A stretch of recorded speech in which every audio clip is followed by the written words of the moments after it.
নমস্কার বন্ধুরা, আমি শম্পা রান্নাঘরে আপনাদের অনেক স্বাগত। বন্ধুরা, আজকে দেখুন আপনাদের দাদা বাজার থেকে দুটো বাটা মাছ নিয়ে এসছে। তো বড় বড় বেশ বাটা মাছগুলো 2 পিস করে করব। আর আজকে আমি বাটা মাছ দিয়ে আলু পটল দিয়ে একদম মশলা ছাড়া একটা তরকারি বা রসা করে আপনাদের সাথে শেয়ার করব। তো চলুন রেসিপিটা শুরু করে দিই। আর প্লিজ প্লিজ প্লিজ বন্ধুরা, আপনারা ভিডিওটা প্রথম থেকে শেষ পর্যন্ত একটু দেখবেন। আমার চ্যানেলে বন্ধুরা আপনাদের সকলের আশীর্বাদ ও ভালোবাসায় 1000 সাবস্ক্রাইবার পুরো হয়ে গেছে। ওয়াচ টাইমটা অল্প একটু বাকি আছে। আপনারা যদি একটু পুরো ভিডিওটা দেখে আমাকে একটু সহযোগিতা করে তাহলে খুবই উপকৃত হই। তো চলুন প্রথমে দেখুন এখানে মাছগুলোকে আগে কেটে নেব। কি বড় বড় বাটা মাছ দেখুন বন্ধুরা, এগুলো মানে 2 পিস না করলে বন্ধুরা এগুলো কড়াতে ভাজা যাবে না, তাই এগুলো 2 পিস করেই করতে হবে। দেখুন কত বড়।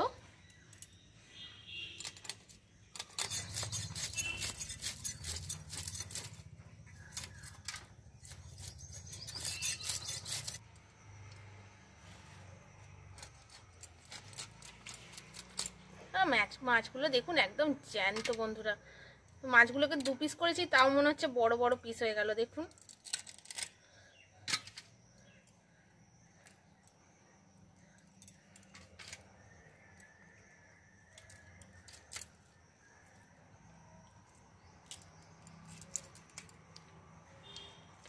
চলে এসেছি, পরিষ্কার করে ধুয়ে নিই বন্ধুরা।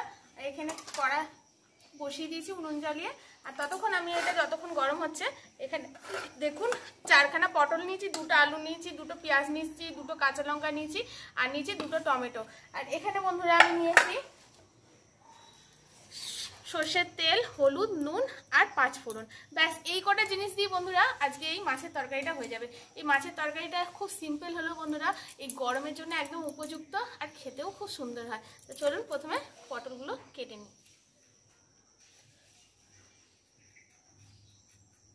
ঠিক আছে, এবার দিয়ে দেবো সর্ষের তেল।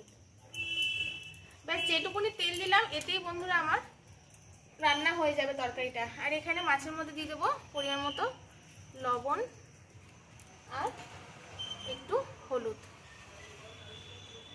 দিয়ে মাখিয়ে নেবো ভালো করে। দিয়ে মাছগুলো এবার ছেড়ে দেবো ভাজার জন্য।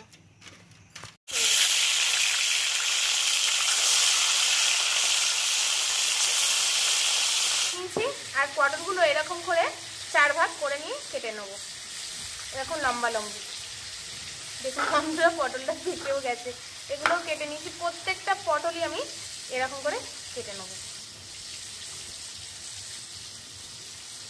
আমি দেখুন প্রথমে লম্বা লম্বি কাটবো, তারপরে এরকম করে কেটে নেব।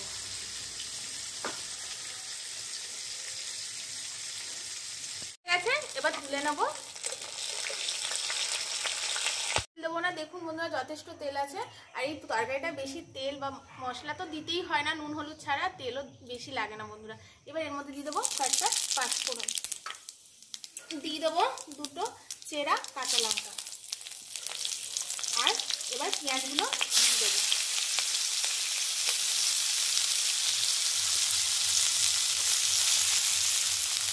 আকাশ মেঘলা করে আছে আর অল্প একটু রোদে বিভৎস গরম হচ্ছে বন্ধুরা। তো আবার বলছি কি একটা রেমাল না রুমাল একটা ঝড় আসছে, জানি না কি হবে। আর এখানে দেখুন এই তরকারিতে পেঁয়াজ কিন্তু খুব লাল করে ভাজতে হবে না। এবার এর মধ্যে আমি আলু, পটল, টমেটো কুচি সবই দিয়ে দেবো। দিয়ে একটু নুন হলুদ দিয়ে ভালো করে ভাজা ভাজা করে নেবো।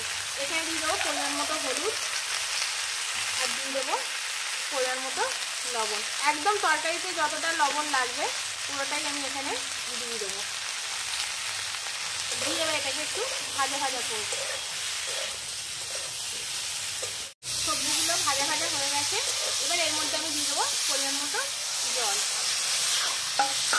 এটাতে খুব বেশি জল দিতে হয় না বন্ধুরা, আপনারা যেরকম খাবেন জল সেরকম দেবেন, কিন্তু একটু রসা রসা মতো হয় এই তরকারিটা আর কি। এটা ফুটে গেলে তারপরে আমি এর মধ্যে মাছগুলো দেবো। ঠিক আছে, এবার মাছ ভাজাগুলো দিয়ে দেবো।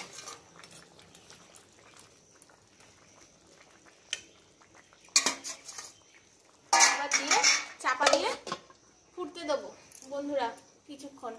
ফুটে গেলে দেখবেন আলুগুলো পটলগুলো সিদ্ধ হয়ে গেলে এটা নামিয়ে নেবো। এত সিম্পল রেসিপি বন্ধুরা, এটা আপনারা ঝটপট বাড়িতে বানিয়ে নিতে পারবেন তাড়াহুড়োর সময়তেও।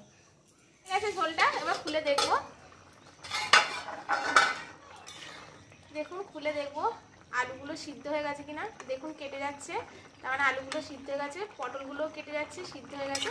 এটা হয়ে গেছে তরকারিটা বন্ধুরা, নামিয়ে নেবো।